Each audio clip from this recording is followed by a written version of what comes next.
1 in 4 women have been raped or sexually assaulted in England and Wales. This fact is uncomfortable.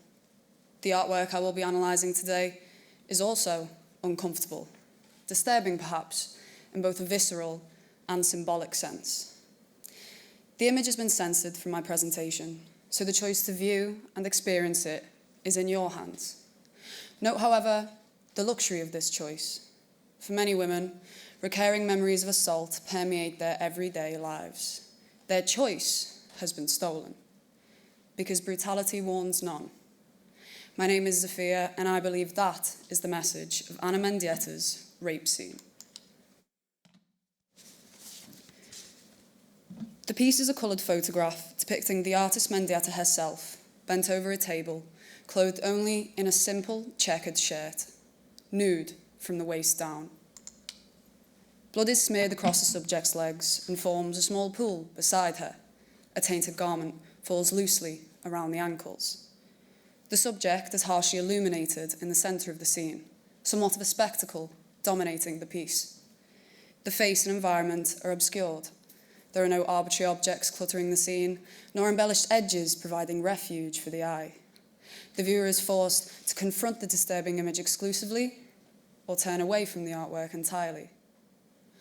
In 1973, during her studies at the University of Iowa, the artist executed an art piece following the brutal rape and murder of a fellow female student, perpetrated on campus and highly publicised.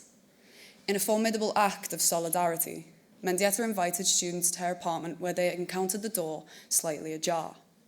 This led to the artist in a live reenactment of the scene shown in the photograph. She was displayed ominously under a single spotlight, a gruesome, poignant tableau. Anna Mendieta is an artist who fought for her place in the art scene, as well as American society of the 1970s, as a woman and Cuban American, unafraid to challenge the constrictions of her respective era. She was recognised as a key figure of the feminist art movement for the sincerity in her depictions of an unembellished female experience. Mendieta's work invariably sourced from her own heritage, her own anger, spirituality, circumstance and struggle. Her social position was scapegoated in the backdrop of the ever-evolving American identity, which until today remains an abstract notion, its prerequisites in constant flux, conveniently unattainable for the outcasted in society.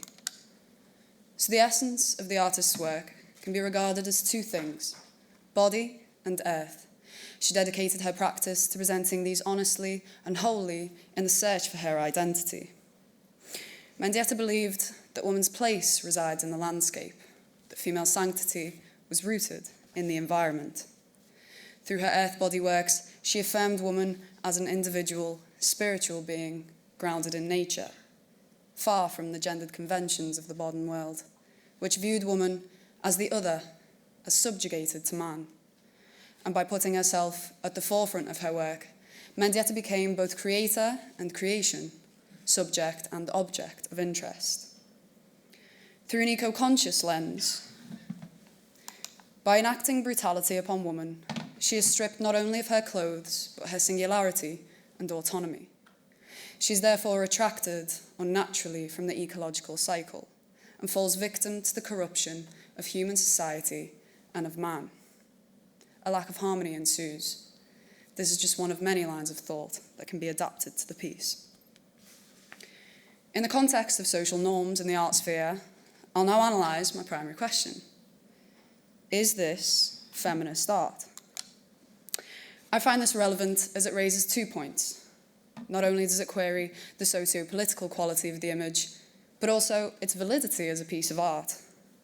Many critics could dismiss the legitimacy of this work on the grounds of its lack of beauty, lack of creativity, lack of skill, and relegate it to an archive of baseless photography, feminist propaganda, aestheticised violence, or even pornography. But in place of undermining or unnecessarily categorising this piece, I'd encourage you only to recollect your initial response and feelings to Anna Mendieta's rape scene. I'd argue that you need not class this as art to recognise its profound impact on the senses. So furthermore, is this art or non-art? Feminist? Although it's true that in my own interpretation of feminism, this piece for me in fact resonates with that label, I would refrain from taxonomizing it in this manner. The reason being, once a piece is boxed and labelled as feminist, it invites a whole series of preconceived notions and judgments to follow, which often stifle its core meaning. My intention, therefore, is to emphasise that you need not class this as art, or feminist art, or anything at all, to recognise its potency as a form of protest. One critic discerned that Anna Mendieta's work only makes sense when one respects its ambiguity. I think this is the correctly perceptive approach to take. And so this poses the question, how is this a form of protest? Let us re-establish the scene, more specifically this time. Mendieta invited predominantly white male students to her university apartment. The students would enter a dark room and encounter her mostly nude, bloodied form, sprawled across a table, motionless. She, the subject, remained in place for several hours as spectators would enter and exit the scene. In her reenactment, Mendieta directly and viciously responds to the crime committed, positing the audience as witnesses, upon whom she incites a brutal line of internal questioning.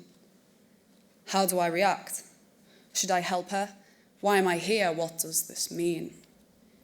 Through imitating the crime, the artist symbolises her resentment for the lack of necessary action being taken. A protest that the media is particularly boisterous about stories of assault when it suits them, but not enough is being done to combat it. That victims are multiplying whilst perpetrators remain unreprimanded.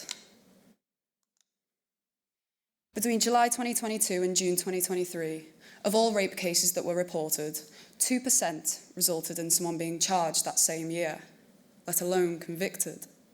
This recent statistic stresses that this is not an issue of the past. Furthermore, in the deliberately selected group of spectators, Mendieta presents the scope of the problem. She is calling out gendered and racialized violence, protesting the repression of women and minorities. Her nude, spotlighted, Cuban-born female body is left to be gazed upon by those parties disproportionately responsible for such crimes, and those that hold the most power to instigate change. Finally, in my view, Mendieta protests what I would call the fear of being a woman. Notice the significance of the setting. It's no coincidence that she takes us back to the scene of the crime. Sarah Ottens was raped on campus. I think the artist wants us to recognise the weight of this fact and how it reflects upon society. It shows that rape is not just some unreachable, faraway incident that occurs in obscure environments at dark hours of the night. And importantly, perpetrators are not simply the outcasted, lowly sociopaths we imagine them to be. In this case, it was a fellow student, quoted a rising campus football star. In another, it's bosses, friends, partners, or family. Anna Mendieta protests a world where these are not just illusory numbers and percentages, but the women you know and love. In any setting, whether it's in a dark alley, in your place of work or education, or your own home, women have been conditioned through experience that nowhere is entirely safe. No matter if she's wearing a short skirt, a uniform, or a burqa, all women are at risk. So for me, this artwork profoundly resonates with the struggles of the human condition. We must continue to recognise the relevance of Mendieta's art, not only in the tumultuous 70s and 80s, but today and tomorrow. Her power rests in the profoundly personal, vulnerable quality of her work, which simultaneously extends outwards, questioning and transgressing conventions. In Rape Scene especially, she dares to dispute and visceralise what most others neglect to even mention. And in it, she incriminates us, implores us to see with clarity and empathy and consider our subsequent line of action. In her own words, ver en calma un crimen es cometerlo. To calmly observe a crime is to commit it. Thank you for listening.